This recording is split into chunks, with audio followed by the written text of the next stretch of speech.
Ham O'zbekiston, ham Rossiya fuqarosi bo'lishi mumkinmi? Ha, mumkin. Faqat bir Rossiya ishlar vakolatxonalarini ikkinchi fuqaroligingiz haqida ogohlantirishingiz shart.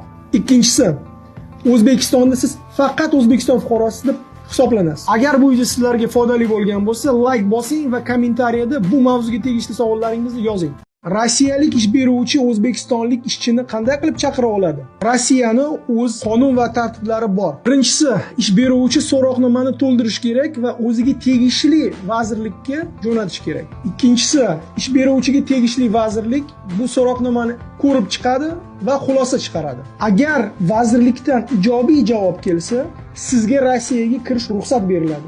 O'zbekiston fuqarolari Rossiya hududlarida kvartira sotib olsa bo'ladimi? Ha, bo'ladi. Rossiya qonunlariga binoan chet el fuqarolari Rossiya hududlarida kvartirani sotib olishga va ega bo'lishga huquqlari bor.